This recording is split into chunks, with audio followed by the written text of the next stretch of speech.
minutes, but we will proceed as following.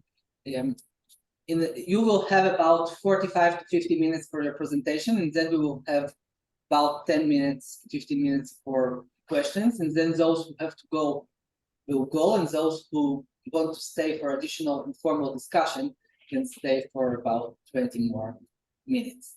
So it's my pleasure to introduce Kyle Lemens, published great many excellent papers in the very top journals, including PNAS, Psych Review, Management Science, and much more. He is also a rich guy, as far as I know, because he managed to earn the ERC grant, which is super prestigious. So you have to tell us how you did it. And now the floor is yours. Thank you, Yefim, for the invitation, and thanks to everybody for being here. So the work I'm going to present today is with Rail Hosseini, former postdoc, and Thomas Wojcik, with a former PhD student. In fact, this is a follow-up to one of Thomas's dissertation paper that was well published, but nobody seems to care about it. So, and we published this in the Journal of Personality and Social Psychology, and then we are recycling some of the ideas in a different context and presenting them in different domains to see to hopefully convince others that there's something interesting here. Everybody hears me well? Yeah. Yes. Yes, and it has been a long time since I gave an online talk, so I might not be as smooth as I was 2 years ago or a year ago with this. So in case there is something wrong with the technical aspects, please accept my apologies. Don't worry, I will interrupt you. Okay, very good. Okay, so suppose that you are on an academic visit and you go visit Thomas' department in Palma de Mallorca. And so you, obviously you are going to enjoy some of the beach and some of the sceneries, but you're also supposed to come to the office occasionally to go and talk to people there and possibly run experiments and so forth. And you are going to be temporarily a member of this decision science laboratory. Then, as you join for a while, you wonder what are the appropriate behavior? How should you behave? And in particular, at what time should you arrive in the office in the morning? So you sample, you observe the behavior of the members, and you see some things. Most group members seem to arrive earlier than 8:30, okay? But one of the group members that you see quite frequently consistently arrives after 8:30. So you wonder, what should you do? Should I arrive before 8:30 or should I arrive after 8:30? Now, it's not that clear what you should do. Most group members arrive before 8:30, but most of the observed arrivals, most of the sampled arrival times are after 8:30. Okay, and we assume here, for the sake of this discussion, that you frequently, every day, you see your host, right? But some of the other members, you know, they come to the office, they lock the door, you don't necessarily see at what time they arrive, right? So there is an inconsistency between the behavior of the majority of the group and the majority of observed behaviors. Are you going to arrive before 8:30? So obviously, a lot of research in the social sciences has examined how popularity affects choices. And it's one of the most robust findings overall of social sciences that people tend to select popular options.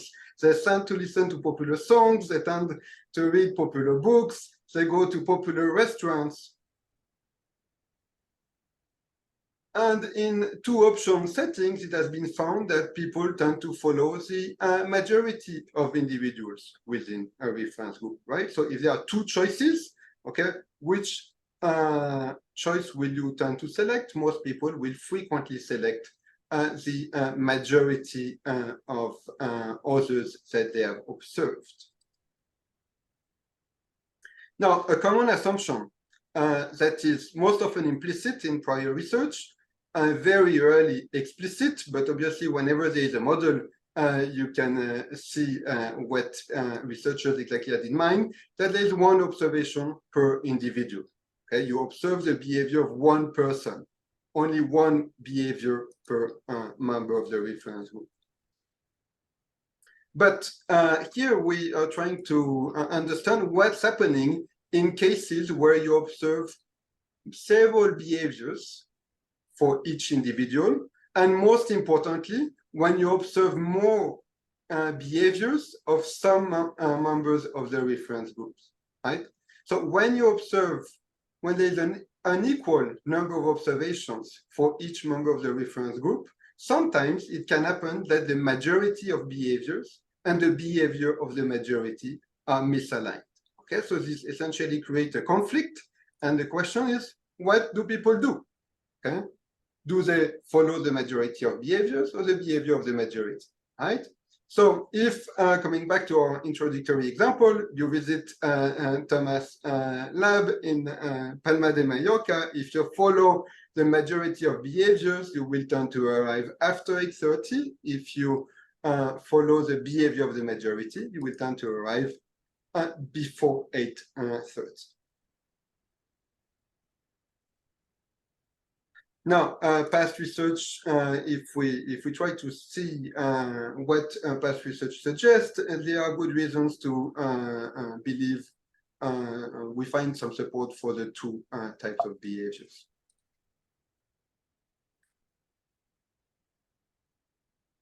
Again, so this question is only important in some context. In many contexts, right, the behavior of the majority and the majority of behaviors will be aligned. So there is no question. Okay, so when are these different? Okay, this is when there is an asymmetric exposure to group members, such that you see some members of the group more often than others. Okay, and there is a systematic relationship between the size of the sample that you get about a group member and the behavior of that member. Okay, so there are many settings which are characterized by this kind of characteristic. These are settings where that are characterized by homophily, where people tend to hang out with similar others. So if I hang out with people like me, if I hang out with people who behave like me, right? What does that mean? Okay, that means that basically tend to see some people much more often than others. Okay, and that these people with whom I see are quite different from the people I don't see very often. Okay, so think of your exposure to news on social media, right? Most likely you see news coming from a small set of people which probably have political orientation similar to yours, right? But what do people on social media think? Okay,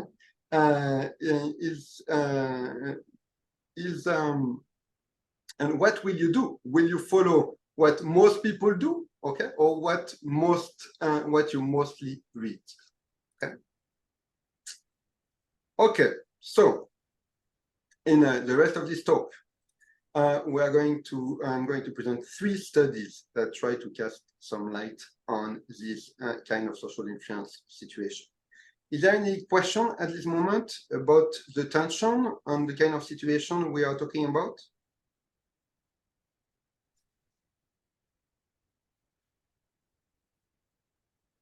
No? Okay, so let's move on. Okay, for the first study, in the first study, it was an online study. In fact, all the studies I'm going to show are online studies. We had a set of participants basically put themselves in the situation like the one I started the talk with.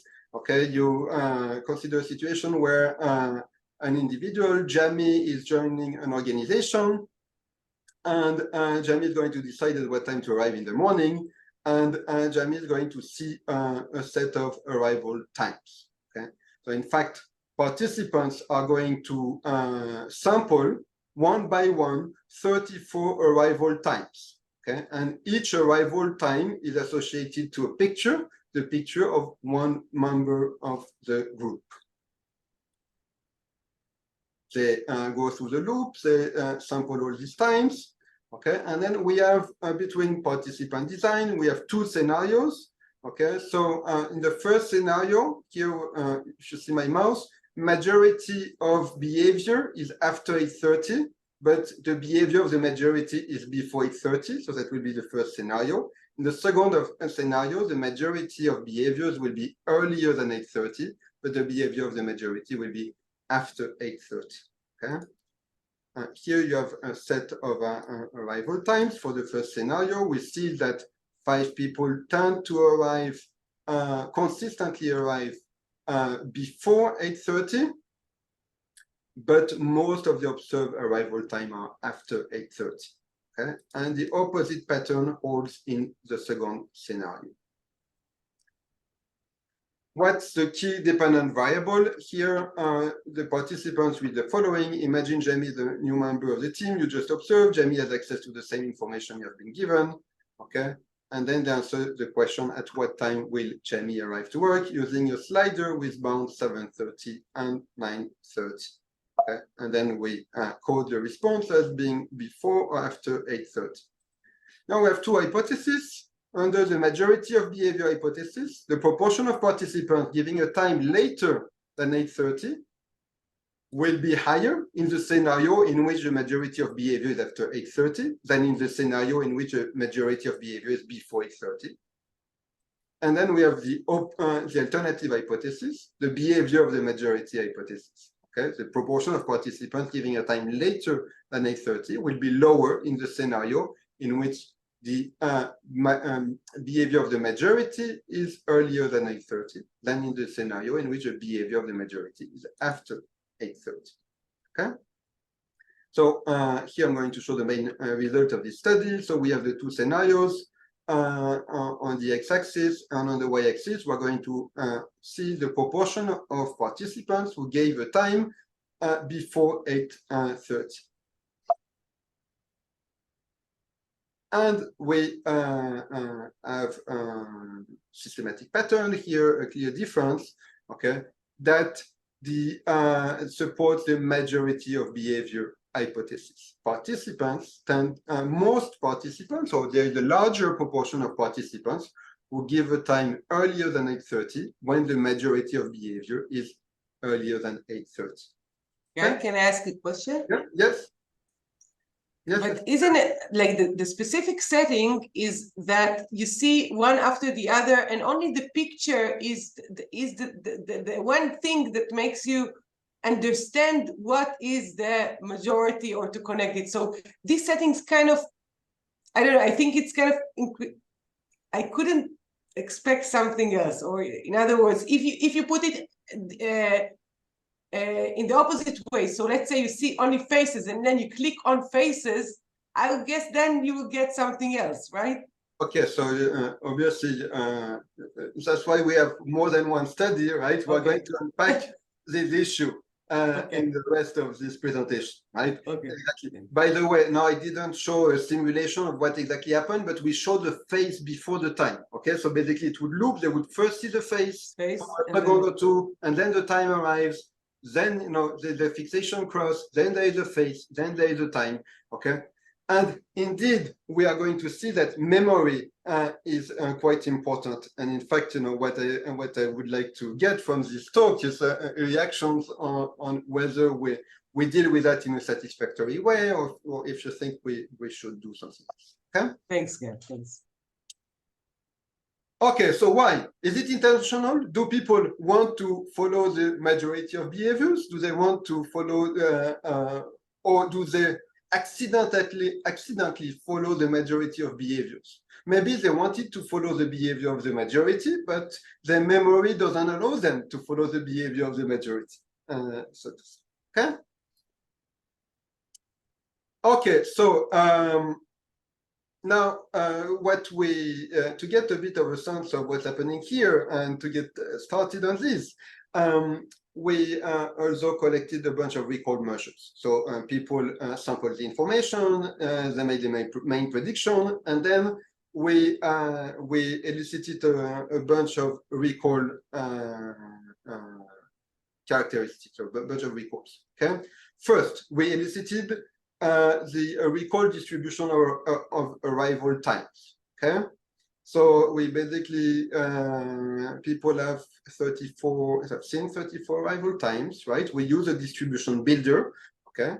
And we have a set of time slots, and they have to reconstruct the recalled distribution of arrival times by filling in the balls in the various time slots, okay? Then we also elicited the recall behavior of the majority. Okay. At what time did most members tend to arrive in the morning? That's a direct recall. Okay. Responses were reported using a range slider from 7:30 to 9:30. Okay. And then we defined the recall behavior of the majority as before 8:30. The midpoint of this range was before 8:30, and after 8:30, otherwise. Okay. So we can, with responses of the distribution builders, we can look at the recall majority of behavior, where the majority of behaviors earlier than 8:30 or after, and we can compare that to the recalled behavior of the majority. The direct recall, based on the distribution builder of the majority of behaviors, is clearly earlier than 8:30 for a vast majority of participants, about more than 75% of the participants. But now, most participants, or there is a pattern that is annoying here, that the pattern of the recall of the behavior of the majority is aligned with the pattern of recalled majority of behaviors. And you see these black dots here are basically the correct responses. Okay, so it's correct for most people for the majority of behaviors, but not for the behavior of the majority. Okay. So yes, people tend to follow the majority of behaviors, okay, but it could be that they wanted to follow the behavior of the majority, but that they had incorrect memory for this quantity. Okay, maybe they encoded it incorrectly, maybe they encoded it correctly, but they did not invoke it correctly at the time of the main prediction. Okay.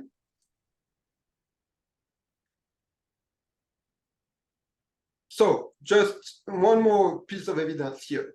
We also constructed indirect recall. So what did we do to elicit indirect recall for the behavior of the majority? Okay. For each member of the reference group, okay, the participants had to answer a question: at what time did this team member tend to arrive in the morning? Okay. And then we coded before and after 8:30. Here we have no difference. Okay, so it suggests that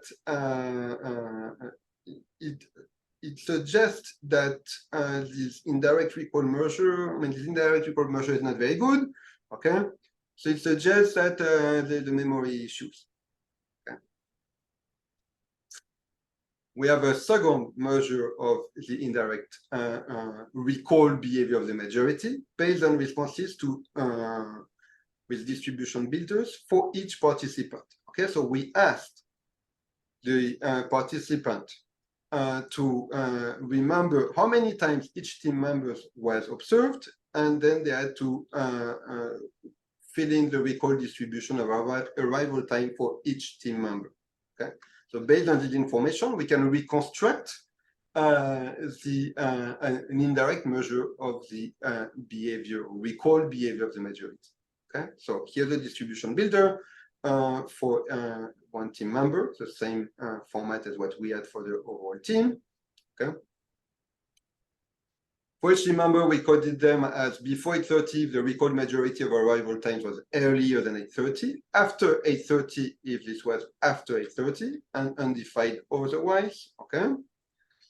And then we basically reconstruct the recall behavior of the majority. And again, no difference between the scenarios. Okay. So it's inconsistent with sample information. So there's a memory issue here. Okay, so basically the sample information that very clearly suggests that the behavior of the majority is in one direction, but when we reconstruct this indirect record of the majority, and then we don't manage to recover what they sample. Okay, and it's inconsistent with the predicted behavior. Okay, so all of these suggest that there are some memory issues here. Okay. Now, what we're going to do in the next two studies, yes, Adam, just 1 second. The next two studies, the second study will be essentially a replication of the first study, but in a consequential setting. And in the third study, we'll unpack things by bringing in memory aid. Adam.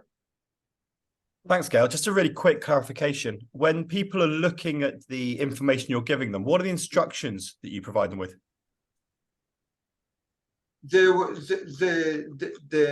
Okay, now for this first study, I don't have exact recall of the instructions we gave. Thomas, maybe you have it in mind?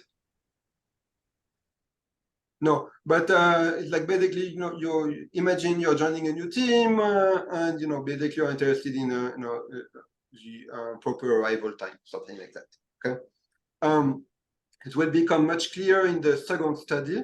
Okay, which was a dictator game, and it's using a design adapted from a paper by Christina Bigshari and Shao, published a few years ago.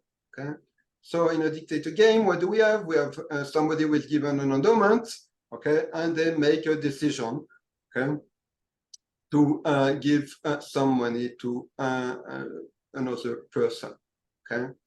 The person was given the endowment is left with what they were given minus what they gave, and the recipient get what they were given, okay. So in this setting, the dictators are endowed with 10 experimental currency units, and they can make a decision to give 1, 2, or 4, or 5. Okay, we're going to call 4, 5 as fair amounts, and 1, 2 as selfish amounts. Okay, following the design of the original study. Now, what we did is that we before running the main study, we brought in people in the lab, and they played a bunch of dictator games, okay? In fact, they made a bunch of dictator decisions, okay? And so that we could collect a large sample of decisions and provide a sample of prior decisions to the participants in the main study.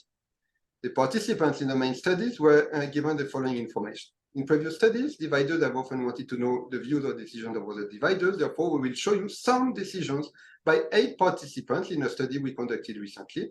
Each participant made several decisions as a divider. Okay. So the participants in the main studies were prolific workers. Okay. And they saw a sample, a selected sample, obviously, that we constructed to create the conditions that we wanted to create. Okay, so fixation cross, and so the face and name of a divider, dictator, we call them divider. Okay, then they were providing information about the behavior, the donation behavior of that divider, and then that went back through this loop 34 times. Okay. Like before, we have 2 scenarios. Okay, in the first scenario, most members of the reference group here, most participants in the prior study, right, tended to behave selfish, and the minority of them tend to behave in a fair way, but most of the donation decision, okay, were fair. Okay, so the majority of behaviors was a larger amount than the behavior of the majority. And the pattern was opposite in the second scenario. By the way, you will see in the structure of these scenarios, right, that we made these members of the reference group incredibly consistent, right? They always behave in the same way. Okay? And we have three set of measures. The key measure is what will our participants do? Okay, what will they give? Okay, in the dictator game that they play. Okay, and this was a consequential game. Okay, their bonus was driven by their behavior, and in fact, after the study, they were paired with another study participant, right, and that would receive the amount that they sent. Okay. We elicited empirical expectations, more on this in a moment, and we elicited recall in a way that parallels what we did in the first test. Okay, so what are empirical expectations? Empirical expectations is a measure that is important in the social norm literature. Okay, so here it goes. From the prolific participants in these studies, we will randomly select 100 participants who have seen the same information about past behavior as you. These participants have made the decision as divider, just like you. Of these 100 prolific participants, how many do you think split the money approximately equally? Okay, so here we have one behavioral measure, the donation measure, and one measure that is essentially a prediction of the behavior of other participants in this test. Okay? And then follow the same structure as before. They said, okay, we had distribution builders for the behavior of each of the observed previous participants and for the entire set of previous donations. Okay. And to elicit the behavior of the majority, we asked what amount did most participants send to their counterpart, and it was a multiple choice question: 1, 2, 4, and 5. Okay. So now we are going to look at the main results. Again, we have two hypotheses. The majority of behavior hypothesis says that the proportion of participants giving a fair amount will be higher in the scenario where the majority of the donation is fair than in the scenario where the majority of prior participants behave fairly. Okay? And the opposite pattern will be expected under the behavior of the majority hypothesis. Okay? On the y-axis here, we're going to look at the proportion of participants in each condition, right, that sent a fair amount, or that had empirical expectations for whom the empirical expectations were fair behavior.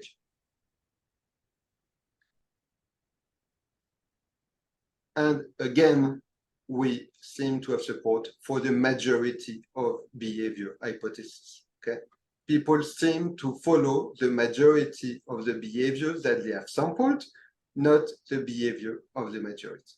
Okay, so we have the same question as before. Is it intentional, or does it result from some cognitive or memory limitation? Okay, so according to the direct recall of the majority of behaviors, basically that we get from the responses to the distribution builder, most participants have a correct direct recall for the majority of behaviors. But again, most participants have incorrect recall for the behavior of the majority. So at this point, we thought maybe the way we elicit the behavior of the majority is not correct. People might not understand this question. Okay, so that was one possibility, but we'll see later that this is probably not the explanation. Okay, so again, this suggests that participants might have wanted to follow the behavior of the majority, but maybe they didn't do it because of memory limitations. In terms of indirect recall, now we have correct indirect recall. Okay, so it seems that in this empirical setting, people had at least did not have problems in encoding the information required to reconstruct correct recall of the behavior of the majority. Okay, so when we reconstruct the behavior of the majority based on the memories of the behavior of each members of the reference group, we get to correct pattern. Okay. So this suggests that most participants had the knowledge to follow the behavior of the majority, but they did not invoke it to make their decisions and to respond to the empirical expectation. question.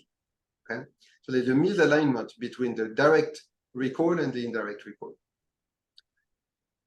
Okay, now because in this study we had a lot of participants, we had close to 800 people. Okay, so we had 400 participants in each condition. We can do some things we were not able to do in the first study. So what we're going to do here is that we're going to split participants in two groups. We're going to look at participants who have a correct recall for the behavior of the majority, and the participants who had an incorrect recall for the behavior of the majority. Okay, you see at the bottom we have at least 100 participants per group here. Okay, and now we see something interesting. Those who correctly remember the behavior of the majority seem to follow the behavior of the majority. Those who incorrectly remember the behavior of the majority seem to follow their incorrect recall, to behave consistent with their incorrect recall. And we have a similar pattern with empirical expectations. Okay. So yes, Kinneret, the memory plays a big role in this story. Okay. So what do we have as a summary for this study? Okay, we in terms of behavior, we have support for the majority of behavior hypothesis, right? If we try to predict what people will do as a function of what they saw, okay, they seem to follow the majority of behaviors, not the behavior of the majority. Okay? But those who correctly recall the behavior of the majority tend to follow it.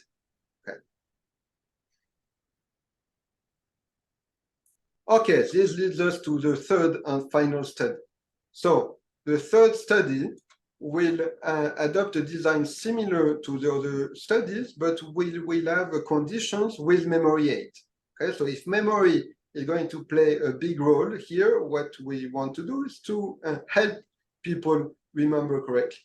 Okay, so the setting is different this time. The participants are asked to imagine the member of marketing teams, and there are two projects, alpha and beta, and they are going to read some arguments in favor of these two projects, alphas and betas, expressed by members of the team.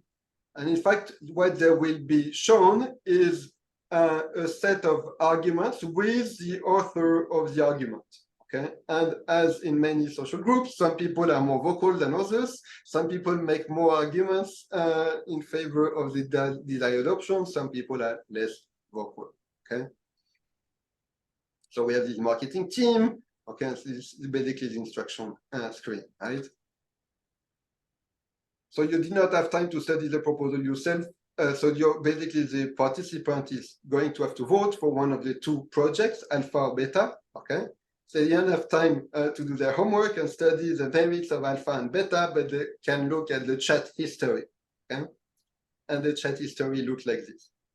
Okay? So Oliver, Mia, Isla, Archie, etc. But you see, for example, Mia now speaks twice. Okay? So the stimuli environment are going to be designed such that the majority behavior and the behavior of the majority are inconsistent. Okay? In fact, here are the structures. Okay, so in the first scenario, the majority of behavior favors alpha, but the behavior of the majority favors beta, and the opposite is the case in scenario 2.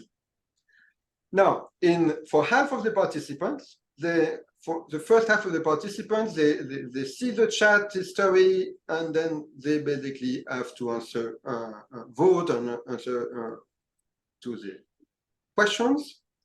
For this second, the other half of the participants, they're provided with a comprehensive memory aid. Okay, and the memory aid goes as follows: is exactly what they saw. They saw the pictures of each of the team members, okay, and they saw the the project supported by each of the messages written by this team member. This is a very artificial memory aid, right? But it's comprehensive. And an important aspect of this memory aid here is that we have a summary information where we provide participants with information about which project is supported by this member. Okay, so they can very easily see Amelia supports beta, the Oliver supports alpha, and so forth, right? So if people want to follow the behavior of the majority, okay, they can just look at the last row. If they want to follow the majority behavior, they can do some counting in terms of the messages, okay?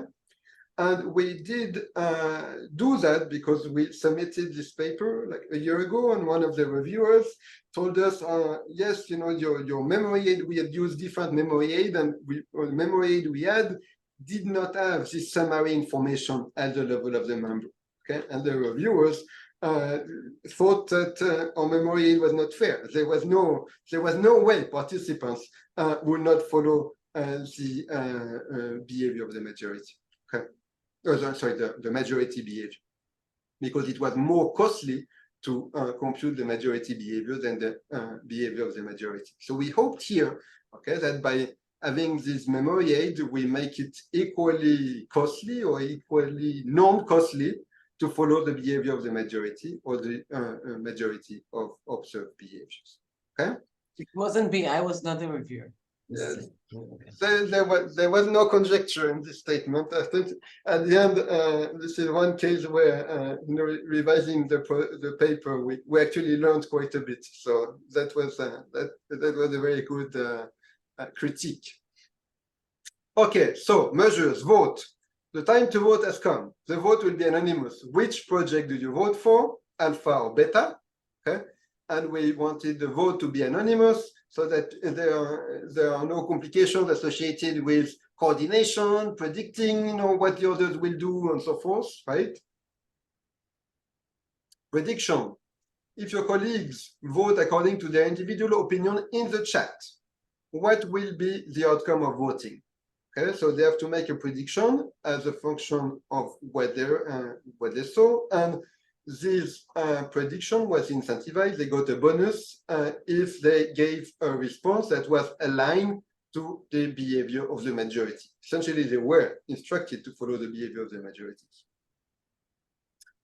And then there was well-elicited recall. Okay, frequencies of messages for each team member, for the entire team, and we also elicited the behavior of the majority. Which project did most team members tend to support in the chat, alpha or beta? Okay, again, we have two hypotheses, right? The majority of behavior hypothesis and the behavior of the majority hypothesis. Now, we are going to look at results in the two memory aid conditions.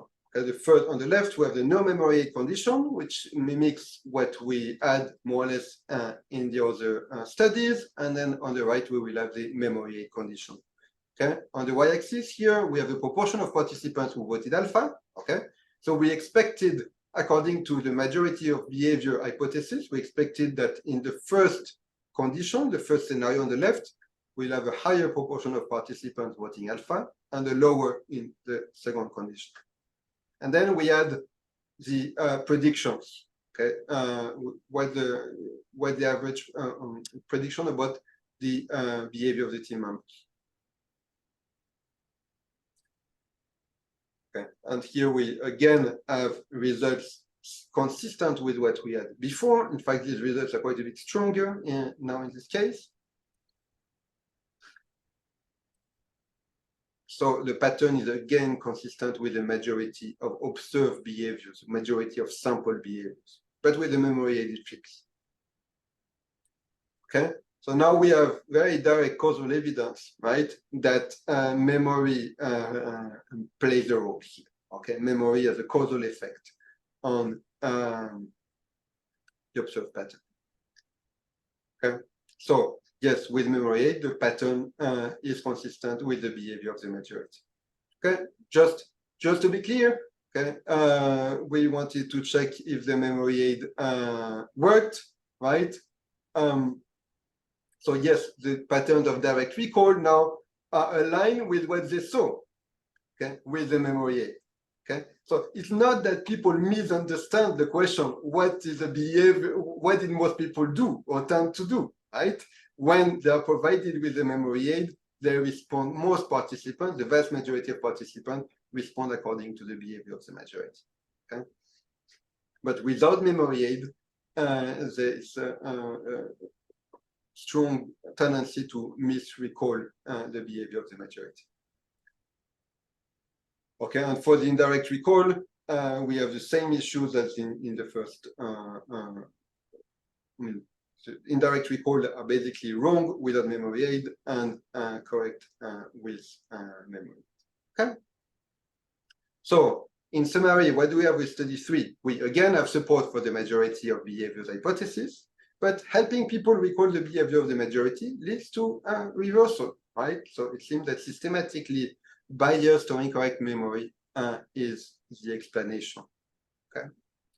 But yes, this is the conclusion of the talk. So what we find in this set of studies is that choices are better predicted by the majority of behaviors, even when it's normatively wrong. Okay, so I didn't emphasize that, but in study 3, the predictions were incentivized. Okay, and still most people made the wrong predictions without memory aid. So this suggests that participants intend to follow the behavior of the majority, but they end up following the majority of behaviors due to imperfect memory. Okay. So again, it's not important in every context. In many contexts, the majority behavior and the behavior of the majority will be aligned. Okay. It's only relevant empirically in settings where some group members are observed many more times than others, and they behave in a way that is different from the infrequently observed members of the reference group. Okay, let me stop here and open the floor for questions.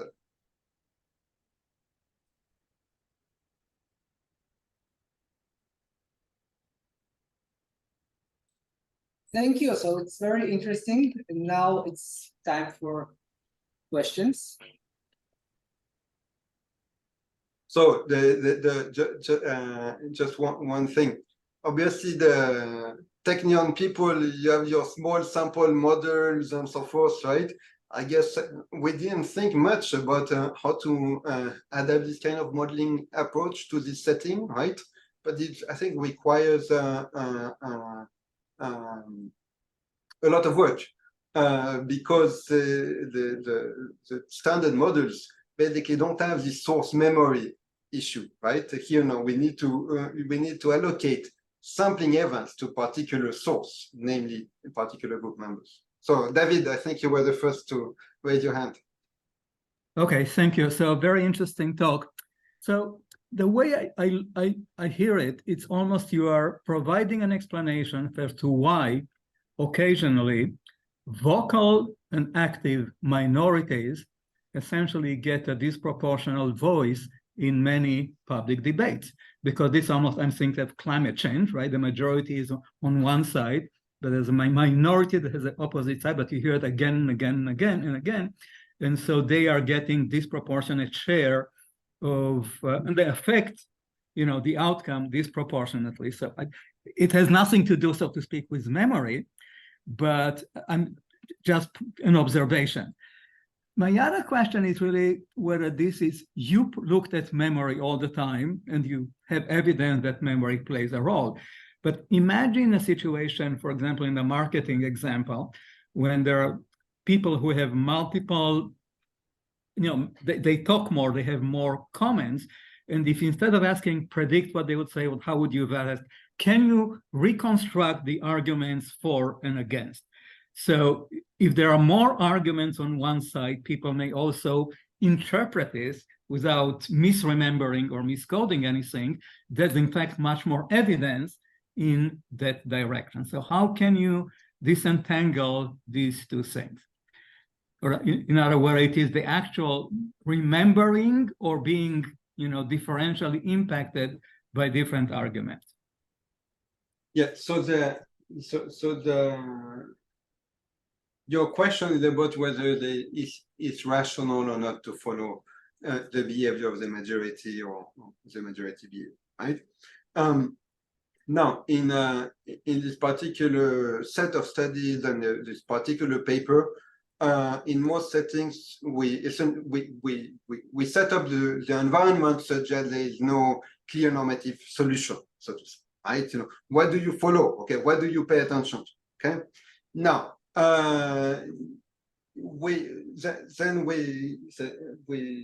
we found evidence, so we created a particular question, which is not the social influence question, but the prediction question, right? Okay, what do people do here? Okay, they misremember, so they make mistakes, right? So, okay, there seems to be a bias. Okay, fine. But is there, are there good reasons to follow the behavior of the majority? As soon as, so, and we have in the paper, we have actually a hierarchical Bayesian model that looks at that explicitly, right? As soon as so basically you're saying that there's a group level construct, like a norm, so to say, and David, it's a bit it's not directly addressing your question, but we'll get back to that in a second. If there's a norm, right? And you try to learn about the norm. Some people you see more often, okay? Oh, those people are going to be they're going to give you a stronger signal about the underlying norm, okay? Now you should not, but there is redundancy, okay? They give you a stronger signal, but there is redundancy. If I see the same person all the time, right? I should not give the same weight to all the observations, right? So the question is, what is the optimal weight to be given to observations, right? Here, the way we set up two alternative hypothesis setting, that should I give the same weight to all people, or should I give the same weight to all observations, right? Now, right. So now, depending on the exact case, the exact setting, right? Basically, the normatively correct response is probably give more weight to give not the same way to all observations, right? But don't discount all the repeated observations of the people, right? How do we set that up? Basically, we set that up by setting up hierarchical Bayesian structures. And if we say as soon as the group level construct affects people, the behavior of the group members, okay? And then it becomes quite frequently it's rational. It is rational to follow the majority of observed behavior, because it gives a bunch of more information, right? But essentially, everything depends on whether the group level construct affects strongly or not the behavior of the individual.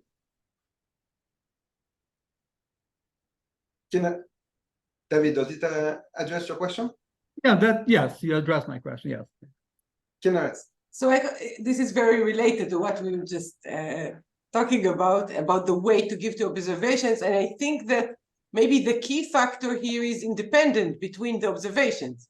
So if you will tell me that all of these group members, let's say all of Thomas' lab member, except of Thomas, are going within the same car or something, or they are the same building or the same apartment, or I don't know, they have some dependency within them, I would look at this, I mean, from the optimal point of view, right? So I think that you look for the most independent, the more independent is the observation, the higher is the weight you will give it, right? Yes. Exactly. So it's a similar point, right? So if basically you think you have a group level construct that basically drives systematic behavioral tendency by each member, right? And then what you observe lets you learn the behavioral tendency of each member, and then in turn, okay, the group level construct, so to say, then it's quite likely that following the majority of observed behavior. So David, when you said the minority are kind of getting all the overweighting of the minority opinion, sometimes is because one of the way they do it is to create some fake identities, to create some as if they are independent. Because if you have only the same person say it again and again, at some point you will cancel it. You'll say, okay, this is the same annoying person, I'm not going to listen to him, right? Or I don't know, in some cases, but obviously, if the vocal person is the most competent person, right? Then it is rational to basically not discount, the repeated argumentations, right? If the vocal person is the incompetent person, you would want to, okay. You would want to discount discount it, right? But with what I want to say about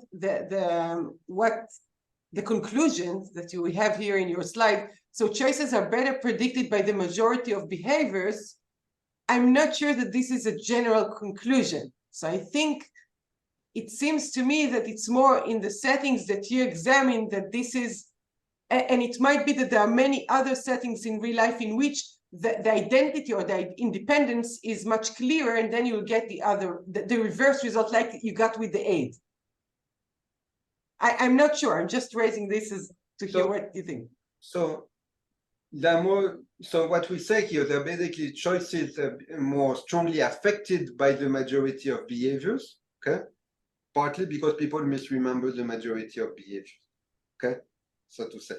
So this is in situation in which people do not remember, or it's not silent, which is what is the majority? If people remember the behavior of the majority, they will not follow the majority of behavior. Yeah, okay. Coming back to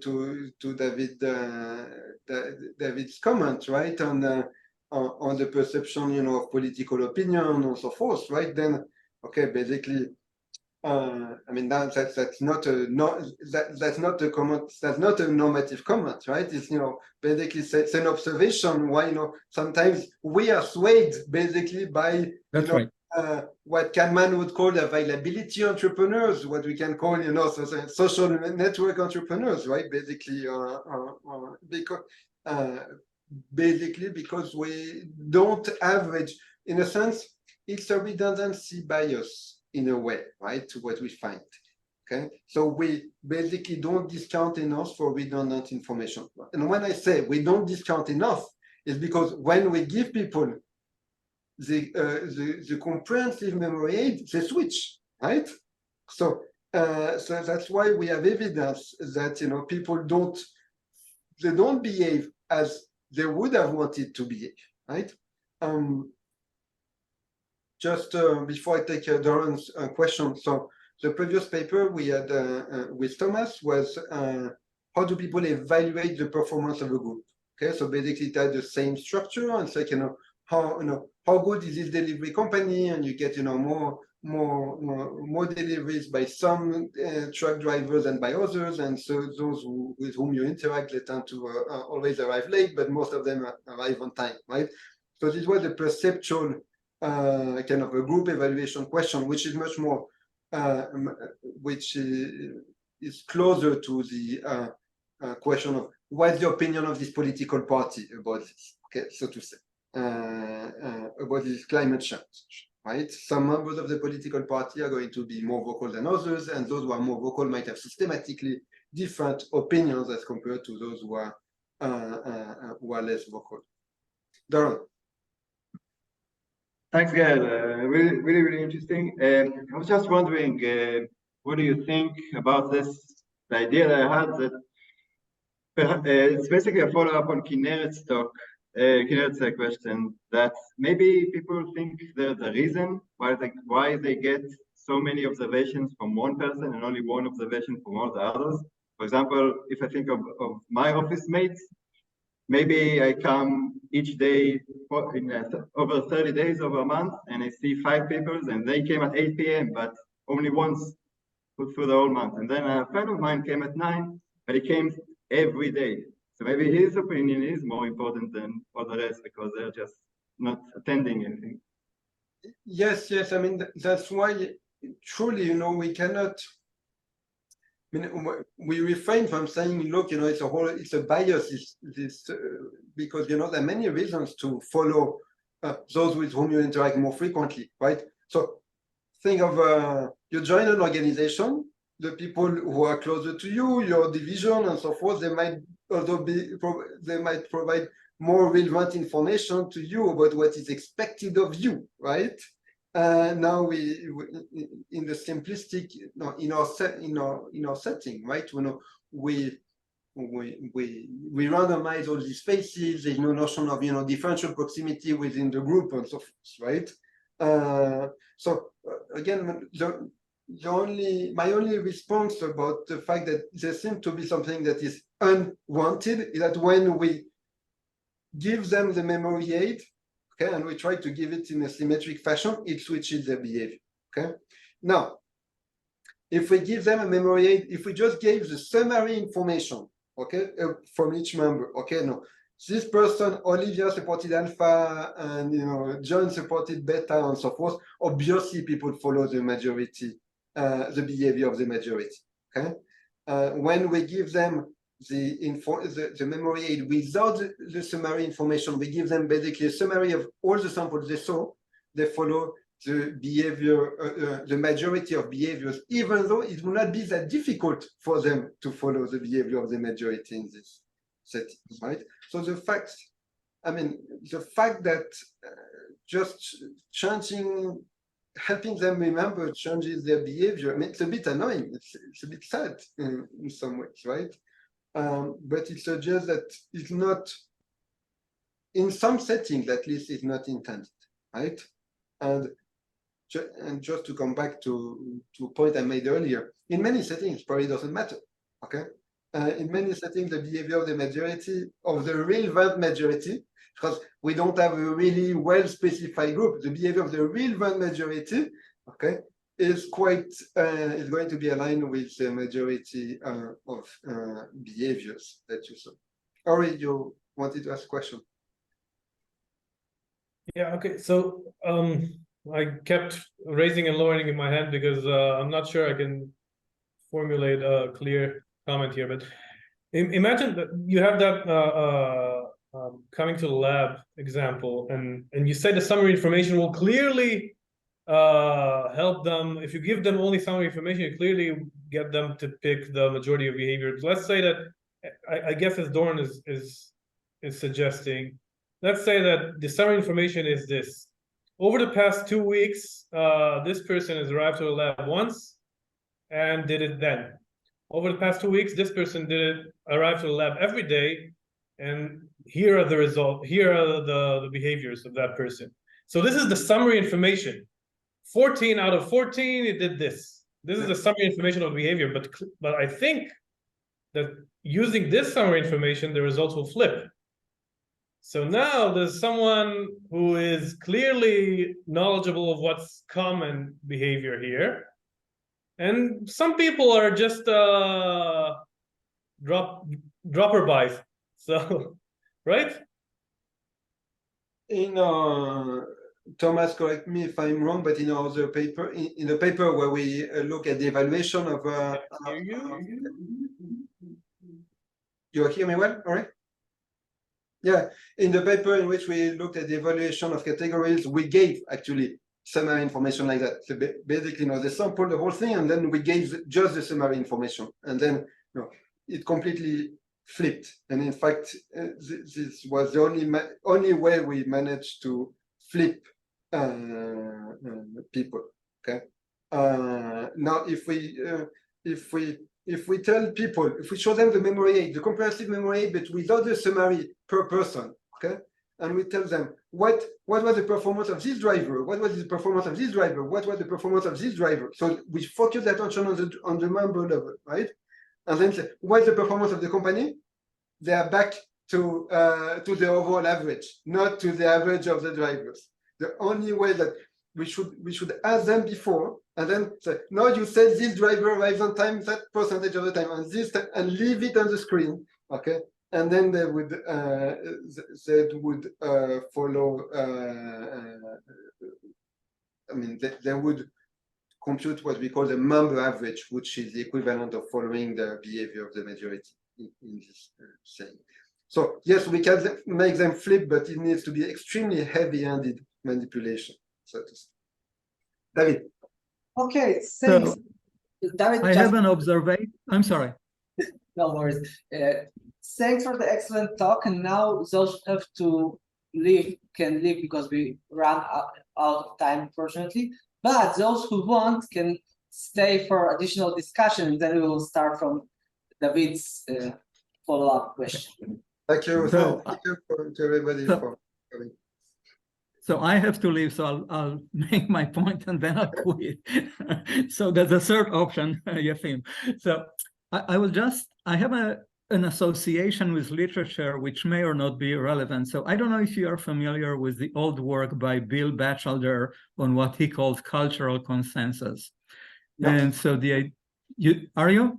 Yeah, no, I'm not. I'm taking a note. Okay, Yeah. so the idea of cultural consensus is really kind of very similar to what you're describing, but almost in an anthropological context. Imagine you're an anthropologist coming to a new society and you don't know what the norms are, but you are observing. So Bill Batchelder has many papers in Journal of Mathematical Psychology proving theorems as to how to infer what are the norms simply from observing behaviors, right? And in fact, he has a nice paper in Psychometrica called Test Theory Without Knowing the Answers. In other words, how to know what's correct answer without actually having access to the key. So in some sense, there's a similarity, but I don't know. But all I'm saying is to try to see whether some of these results fit your setup, because typically he relies on observing multiple behaviors. And all your examples, I think, were for one single item. Am I correct? In all your cases, there was one single behavior that were observed.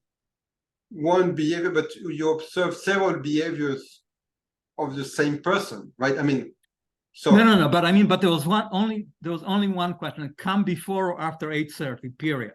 There was no. Yeah, that's what I mean. Yeah, so anyway, all I'm saying is multidimensional. It was not multidimensional indeed, right?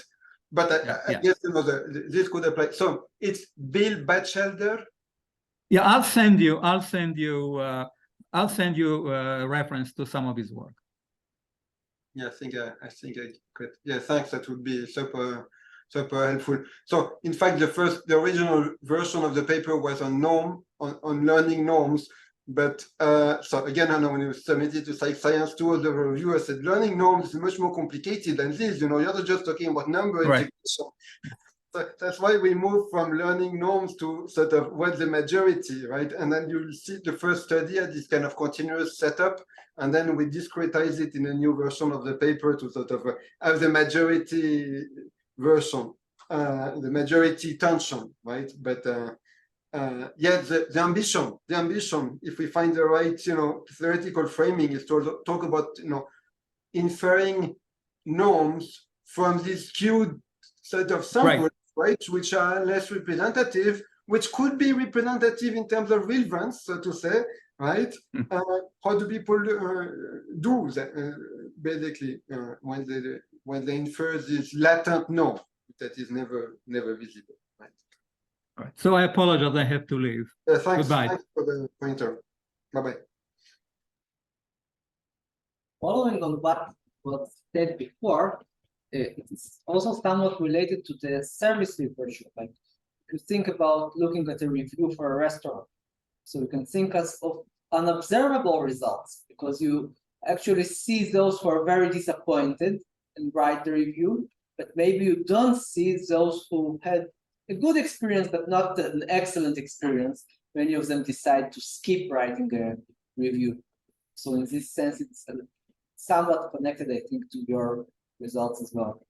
I mean, a related point is, how you might say, okay, how bad are the experiences of people, the latent quantity, how bad are the experiences of people with restaurants in the city, right?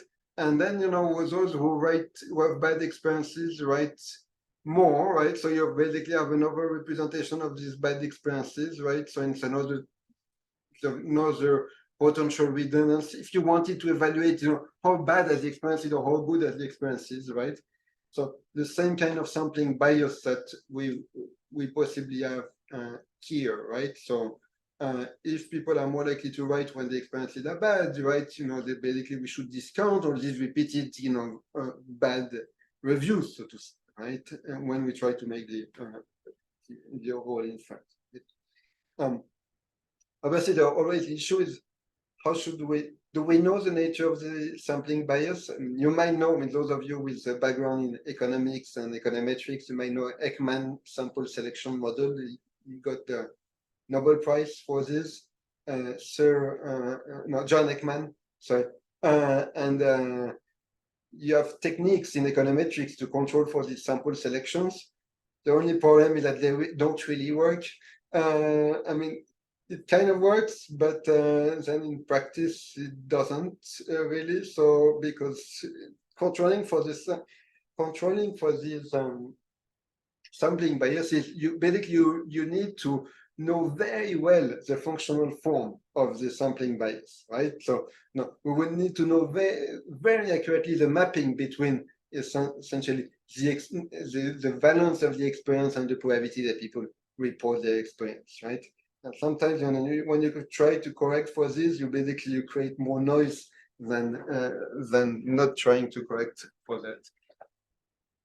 But yes, it's another domain where similar issues come about. Yeah, have you tried?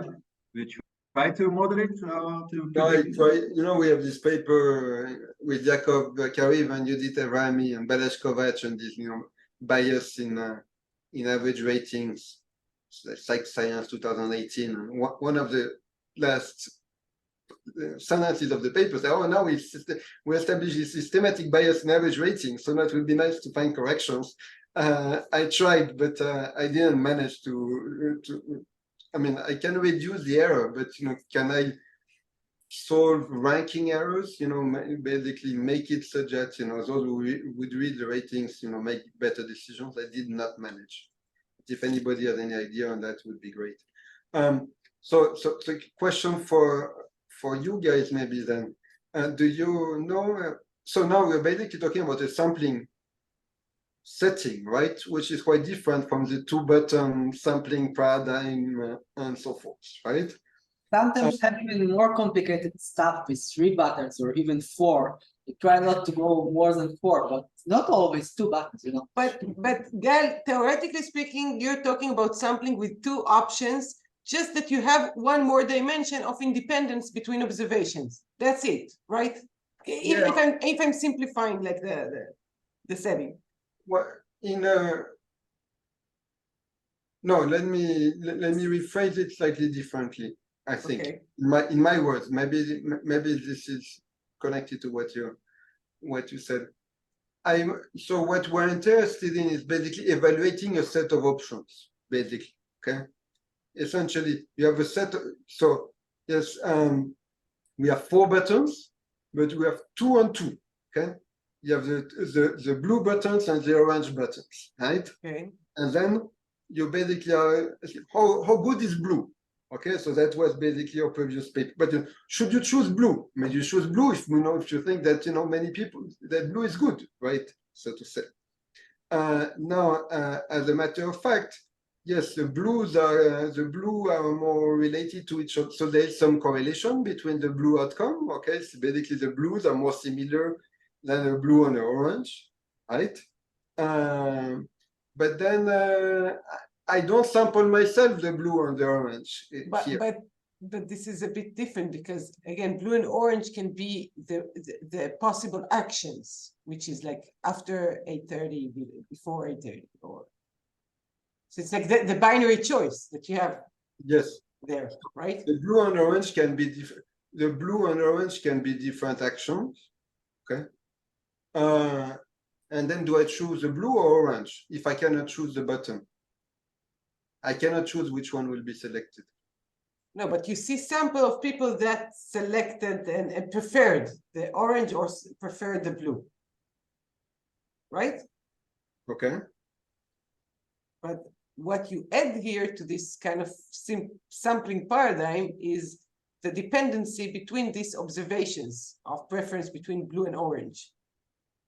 Because it's whether it's a one person or it's different persons that say that. I just wonder that's because you raised the similarity to the sampling paradigm, or how different it is. I just wonder if you do it in a more similar way to the sampling paradigm, which I think it's more, by the way, more artificial. So your setting is more realistic, I would say, right? But maybe for modulation and for modeling, that would be a bit easier to think about. Why not a random walk model like Nosovsky's categorization model? So if I'm trying to guess what's the majority opinion or what's the best answer I can give, then this model would say, okay, you have a bunch of memories.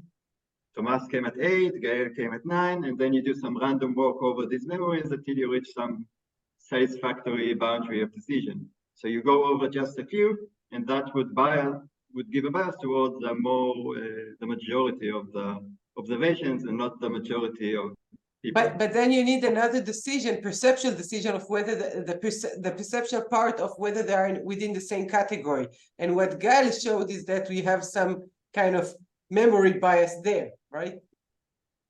In this first stage before you get. It's yeah, though in the second study is where the second study, what we had basically is that we had people, the indirect recall measure were aligned with the reality, okay? Yet the direct recall were not, right? So then I guess one relevant construct is the source memory, right? I saw some outcome, right? Do I remember who did do this outcome, right? Exactly. If source memory was the main explanation, okay, then in study 2 we should basically not find that the reconstructed behavior of the majority.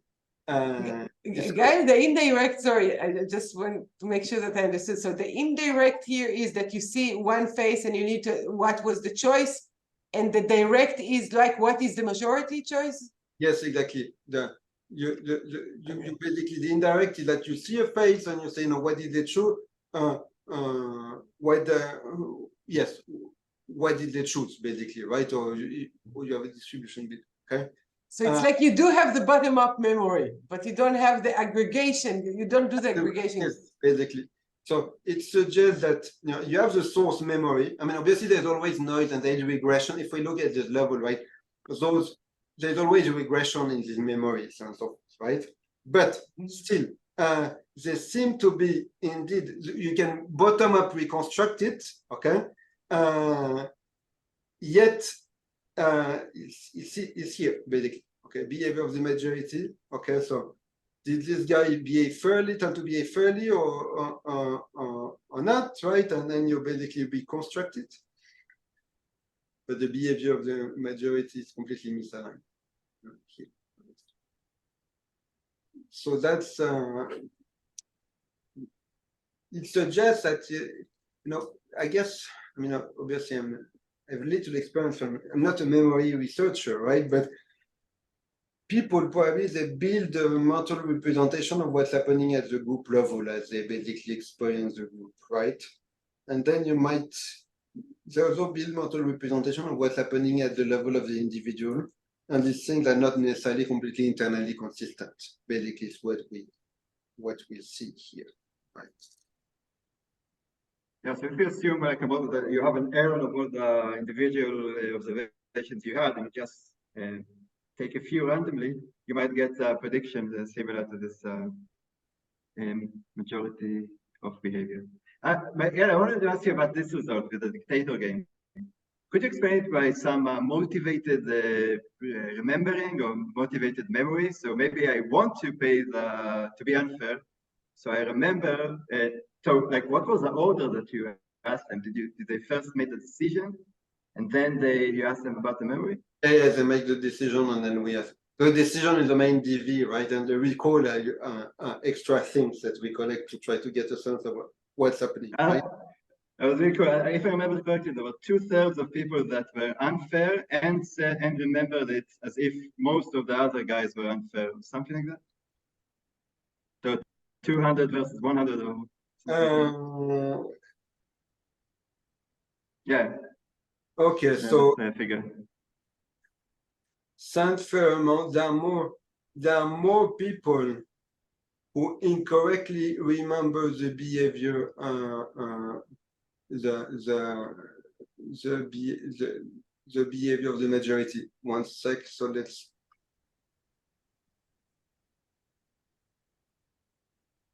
But they were more fair or more unfair?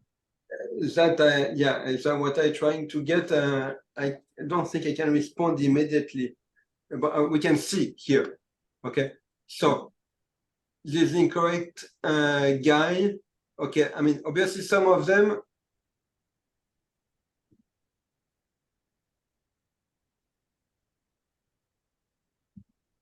Yeah, I mean you're right. Okay, that basically what we find is that that they could in the incorrect, I mean, in the elicitation of the recalled behavior of the majority, right?